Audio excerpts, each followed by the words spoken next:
안녕하세요. 개인 투자자입니다. 투자 전 반드시 알아야 할 것, 주식 투자 절대 지식이라는 책을 교재로 해서 관련된 내용을 하나씩 살펴보고 있는 중입니다.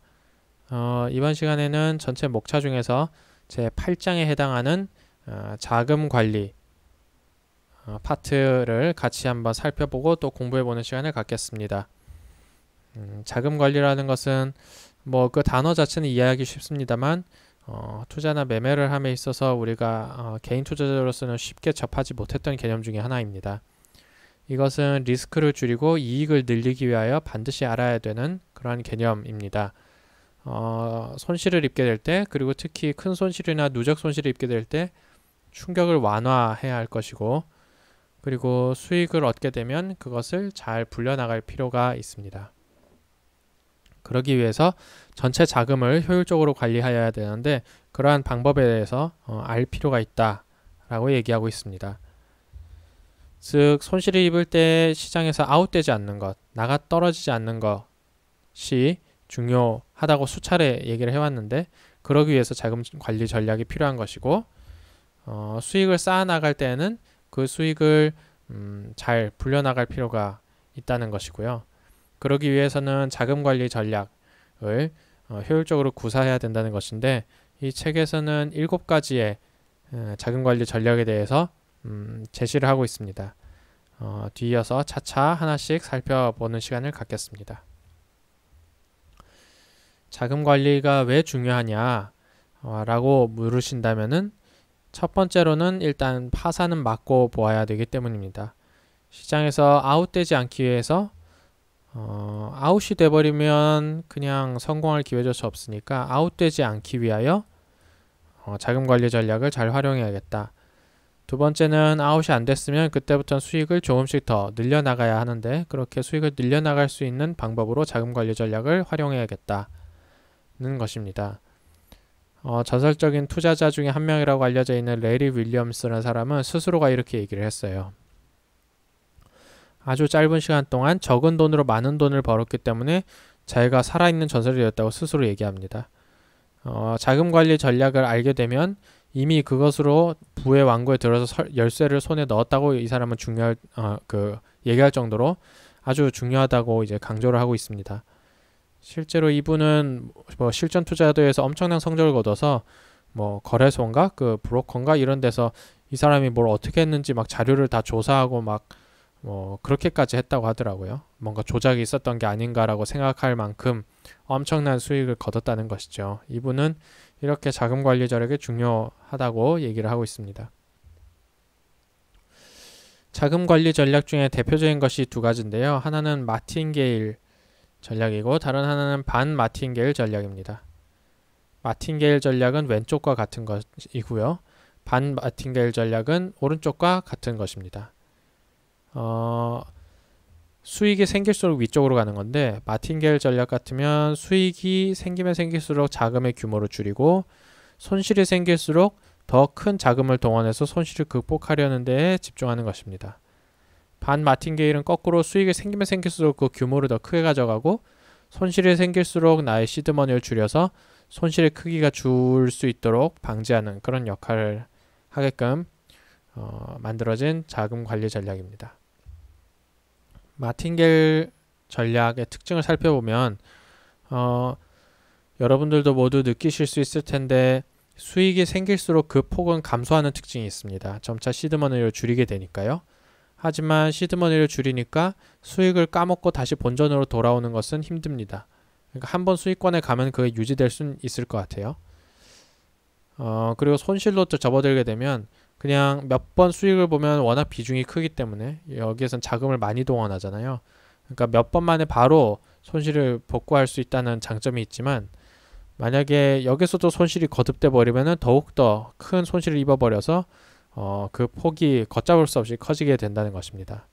이 점이 중요한데요. 왜냐하면 우리가 투자를 하는 1번 목적은 성공하고 수익을 얻는 게 아니라 실패하지 않고 아웃되지 않고 손실을 줄이는 거라고 계속 강조를 하고 있지 않습니까?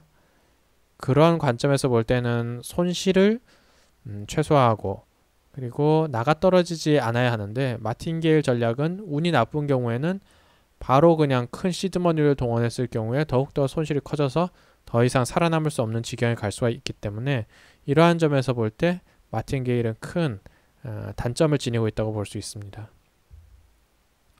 거꾸로 반 마틴게일 자금 관리 전략을 살펴보면 수익이 날수록 그 폭이 아주 기하급수적으로 빵빵 터지면서 증가하게 됩니다. 하지만 워낙 위쪽에서 시드머니가 많기 때문에 수익을 까먹고 본전으로 돌아올 가능성도 그만큼 높습니다. 그리고 손실이 날 경우에 시드머니가 더 줄기 때문에 여러 번 수익이 나야 되기 때문에 손실을 쉽게 극복하기는 어렵다는 단점을 얘기할 수 있습니다만, 손실이 생길수록 그 폭 자체는 감소합니다. 아무리 까먹어도 또 시드머니를 줄이기 때문에 까먹고 해도 죽지는 않는다는 얘기죠. 이 점이 중요한데, 역시 앞에서 말씀드린 대로 결국 시장에서 아웃되지 않고 파산하지 않는 게 중요하다는 측면에서는 까먹어도 운이 너무 나빠도 내가 죽지 않는다는 측면에서는 마틴게일 전략보다 반 마틴게일 자금 관리 전략이 훨씬 더 우리의 목적, 투자 혹은 매매의 목적에 합치되는 자금 관리 전략이다 라고 얘기할 수 있을 것입니다. 그래서 이 저자 같은 경우는 반 마틴게일 전략을 하는 것을 기본이라고 아예 거의 딱 그냥 고정을 시켜놓고 반 마틴게일 전략에 대해서만 논하고 있습니다. 이제 그 7가지를 하나하나씩 살펴볼 텐데요. 이 저자 같은 경우는 이제 정말 자기가 다 시뮬레이션을 해서 결과를 다 설명하고 있습니다만, 제가 다 그것을 옮겨오기는 어렵고 각각의 전략의 특징 정도를 설명하는 것으로 정리를 해야 할 것 같습니다. 리스크 금액 고정 전략은 한 번의 매매에서 털릴 수 있는 금액을 고정시키는 겁니다. 즉 나의 손절값을 이제 고정시키는 그러한 형태로 자금을 운용하는 것인데요. 예를 들어서 내가 이번에 매매할 때, 이번에가 아니라 언제나 매매할 때 뭐 10만 원으로 손실을 고정을 시킬 거야. 그러니까 나는 10만 원의 손실이 나올 만큼만 항상 비중을 조절하는 것이죠. 하지만 이 전략 같은 경우에는 내가 막 시드머니가 계속 운이 좋아서 불어났을지언정 내가 리스크 금액을 고정해 놓기 때문에 더 비중이 늘어나진 않아요. 그래서 여기선 이제 이 저자 같은 경우는 계속 선물을 중심으로 얘기하고 있기 때문에 계약수라고 하지만, 이 계약수라는 건 그냥 비중이라고 생각하면 됩니다. 그래서 비중 자체가 늘어나고 줄어드는 것에 있어서 특별한 어떤 기준이 있는 것은 아닙니다. 돈이 많아진다고 해서 비중을 늘릴 수는 없고 돈이 적어진다고 해서 비중을 줄이진 않아요. 하지만 리스크 금액을 고정으로 가져가기 때문에 파산할 위험은 역시 낮습니다. 그리고 아무리 시드머니가 늘어나도 나의 리스크 금액을 고정해놨기 때문에 한 방 맞을 때 타격도 작아요. 필요한 자본의 크기도 당연히 작습니다. 그래서 이 저자 같은 경우에는 이 전략은 리스크 관리를 하기에는 좋지만 우리가 아까 자금 관리 전략의 기본은 이익이 나면 날수록 시드머니를 늘려가는 것이고 이익이 줄면 줄수록 시드머니를 줄여가는 것인데, 정확하게 이러한 반 마틴게일 피라미드를 따르고 있지는 않다고 지적을 하고 있습니다. 하지만 분명한 것은 적어도 한 번 매매에 털릴 수 있는 금액이 고정되니까 우리가 미래를 예측할 수는 있겠죠. 미래에 내가 몇 번을 털려도 나는 괜찮겠다는 생각, 파산을 할 위험이 적다는 생각, 이런 것들은 우리가 충분히 생각해 볼 수 있는 전략입니다. 두 번째로는 자산 고정 전략인데요. 이거는 고정된 자산 한 단위당 한 계약씩 매매를 한다. 말을 조금 바꾸면 고정된 자산이 한 단위 늘어날 때마다 비중을 증가한다, 이런 말이죠. 예를 들어서 나는 지금 시드머니는 1000만 원인데 내가 1000만 원일 때는 100주를 거래를 할 거야. 나에겐 자산 한 단위가 1000만 원이야. 따라서 나는 2000만 원이 되면 또 100주를 거래할 것이야. 또 3000만 원이 되면, 나의 시드머니가 3000만 원이 되면 또 100주를 더 거래하니까 이때는 300주를 거래할 것이야. 이런 식으로 이제 계산을 해 나가는 것이죠. 점차 나의 시드머니에 따라서 계약수를 늘려나간다. 이 전략의 장점이라면은 이렇게 시드머니가 한 단계씩 올라가는, 그러니까 비중을 추가할 수 있는 단계가 점차 빨라진다는 점입니다. 내가 1000만 원에서 2000만 원으로 시드를 늘리면 또 100주를 더 살 수가 있는데, 아까 1000만 원일 때 100주를 가지고 거래한 것과 2000만 원일 때 200주를 가지고 거래한 것은 벌써 수익의 크기가 달라지죠. 그러니까 더욱더 빨리 3000만 원이 이룰 수 있고 수익이 난다면 더욱더 다음 단계로 빨리빨리 시드를 늘려나갈 수 있다는 장점이 있습니다.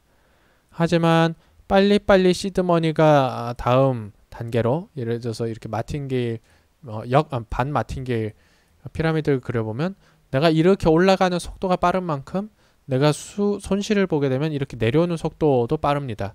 그래서 내가 좀 손실을 보게 될 경우에는 그 타격이 조금 있는 편입니다. 그래서 이 저자도 기하급수적으로 수익을 빨리 쌓아나갈 수 있는 전략이긴 한데 내가 누적적이거나 혹은 큰 손실을 입게 되면 그 타격이 꽤 크다라고 지적을 하고 있습니다. 다음은 비율 고정 전략이라는 건데요.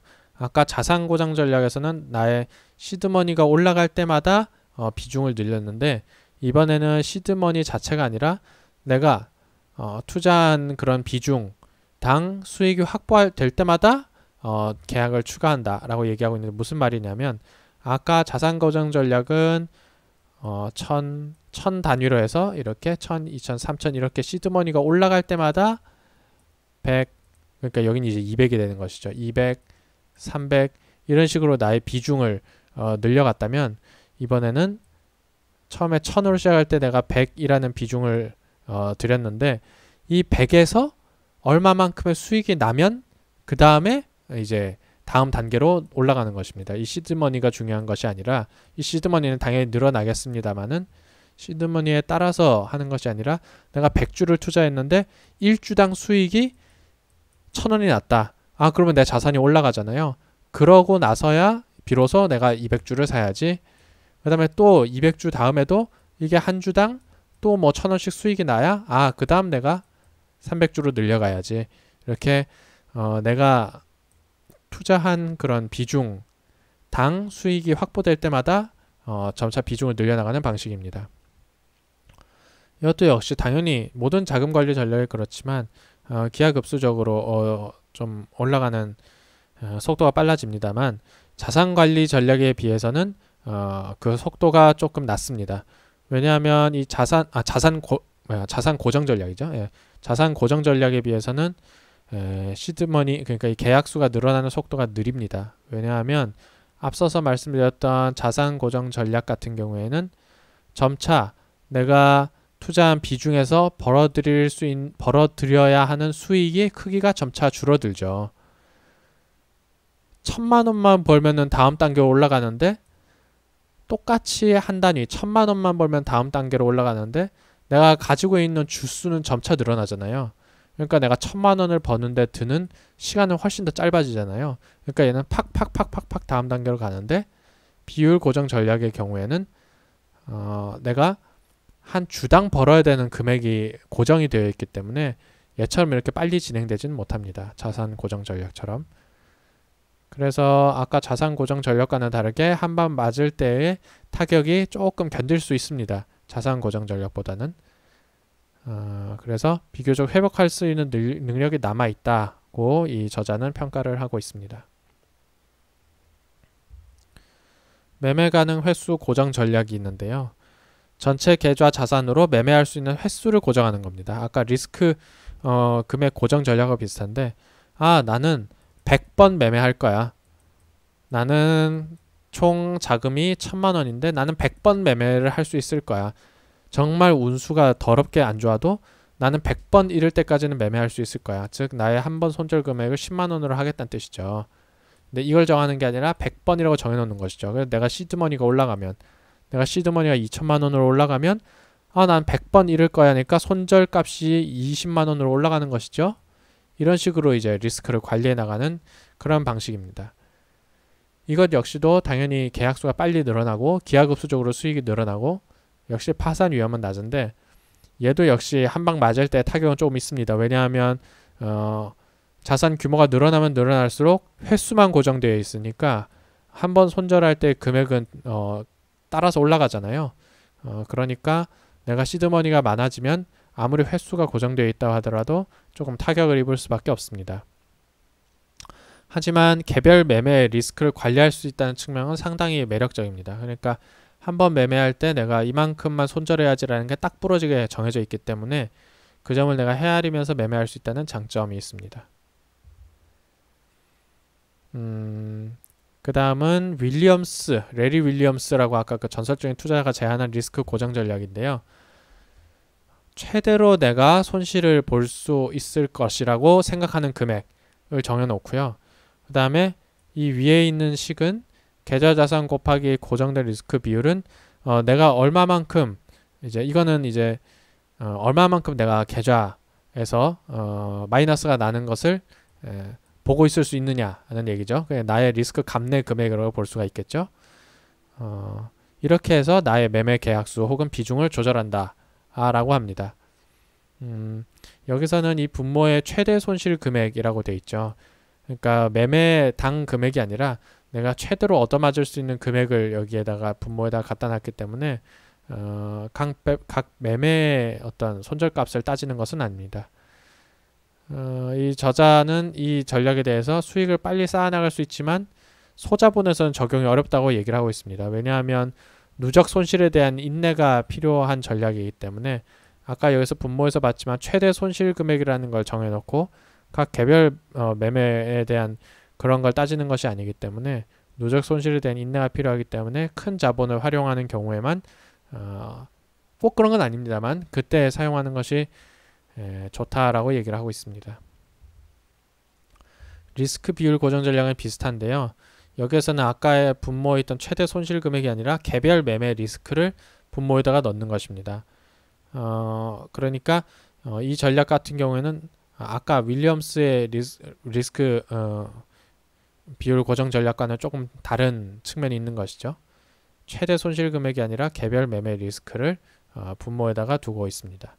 이 전략은 전문 투자자들, 펀드 매니저나 혹은 투자자산 운용사 같은 분들이 주로 사용하는 전략이라고 소개를 하고 있습니다. 아래에 있는 특징은 윌리엄스의 그런 전략하고 큰 차이를 보이지 않고 있습니다. 변동성 고정 전략이라는 것도 소개를 하고 있는데요. 이번에는 분모에 시장의 변동성을 넣습니다. 그러니까 시장의 변동성이 높으면 높을수록 계약수가 줄어들겠죠. 변동성이 높을 때는 나의 비중을 낮추고 변동성이 높을 때에는 변동성이 낮을 때에는 나의 계약수를 올릴 수가 있겠네요. 그러니까 조용할 때는 좀 많이 투자하고 시끄러울 때는 조금만 투자한다. 왜냐하면 변동성이 커지면 내가 리스크를 더 감내해야 되니까요. 그러니까 상당히 일리가 있는 그러한 계산입니다. 변동성은 뭐 예를 들어서 10일 동안의 주가의 흐름이 이렇게 왔었다면 변동성은 요 정도인 것이죠. 그러니까 뭐 10일 내에 그러니까 고가와 저가의 뭐 차를 계산해도 되겠네요. 뭐 그거는 자기가 정하기 나름입니다. 10일 동안의 주가가 이렇게 움직였으면 변동성이 큰 것이겠군요. 고가와 저가의 그 차가 크니까. 이 전략의 경우에도 마찬가지로 필요한 자본의 크기가 좀 크다고 얘기를 하고 있습니다. 그리고 시장의 변동성을 리스크 관리에 이용한다는 아주 큰 장점이 있다고 얘기를 하고 있습니다. 지금까지 얘기한 7가지의 전략을 좀 비교를 해보면 다음과 같은 특징이 있는데요. 일단 기본적으로 이 7가지 전략 중에서 하나를 꼭 선택해야 되는 것은 아니라고 생각합니다. 뭐 내가 이만큼의 조그만 시드머니일 때는 어떠한 전략을 이용하다가 또 이만한 시드머니일 때는 다른 뭐 B라는 전략으로 옮겨갈 수도 있는 것이고 아니면 내가 여기서 필요한 것을 취사 선택해서 결합할 수도 있을 것 같습니다. 근데 어떠한 전략을 택하더라도 거의 이 저자가 얘기한 7가지 전략 내에서 거의 구성이 될 것이라고 생각을 합니다. 제가 특히나 조금 개인적으로 마음에 든 것은 이 개별 매매 리스크를 따지는 전략들이 저한테는 맞을 거라는 생각이 들었는데요.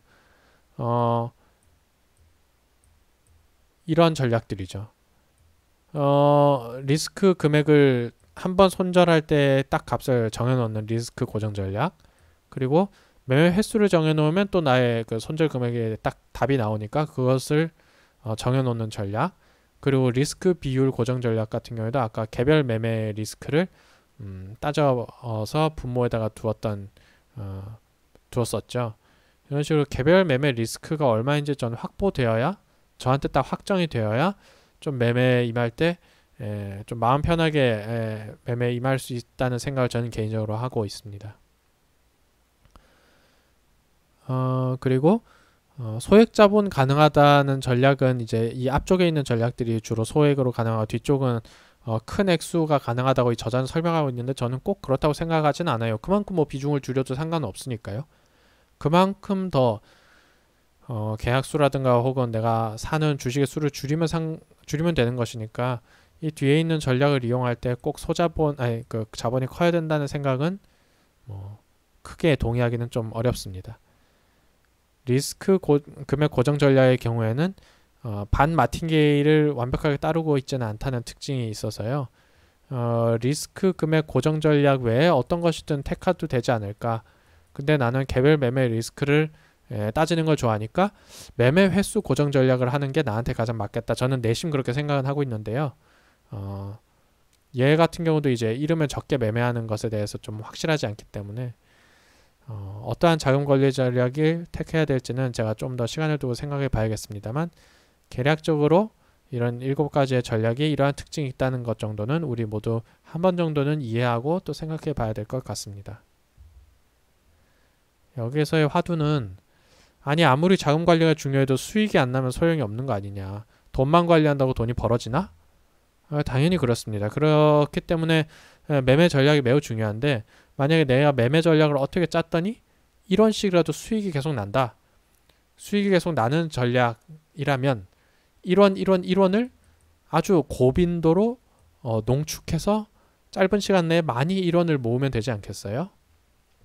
그것이 바로 자금 관리 전략의 기능이자 힘입니다. 나의 매매 전략은 일단 수익을 추구하게끔 조금만 수익이라도 창출할 수 있게끔 짜여진다면 그 다음부터는 이제 자금 관리의 몫이라는 것이죠. 얘를 어떻게 더 늘려나가고 손실이 날 때 어떻게 축소하느냐는 매매 전략을 넘어서서 자금 관리 전략을 어떻게 택하느냐의 몫이라는 점입니다. 요약을 하면 자금 관리가 얼마나 중요한지 우리가 이해를 할 수 있었고요. 자금 관리 전략별 특징을 전부 다는 아니지만 개략적으로 이해할 수 있었습니다. 그래서 나에게 맞는 자금 관리 전략이 무엇일지 수립을 할 이제 기초적인 지식을 우리가 알게 되었습니다. 저도 아직 저에게 맞는 자금 관리 전략을 딱 부러지게 정하지 못했는데 이러한 전략들의 특징을 다시 한번 살펴보면서 나에게 어떤 전략이 제일 좋은지 한번 생각을 해보고자 합니다. 네, 이번 시간은 여기까지 말씀드리겠습니다. 감사합니다.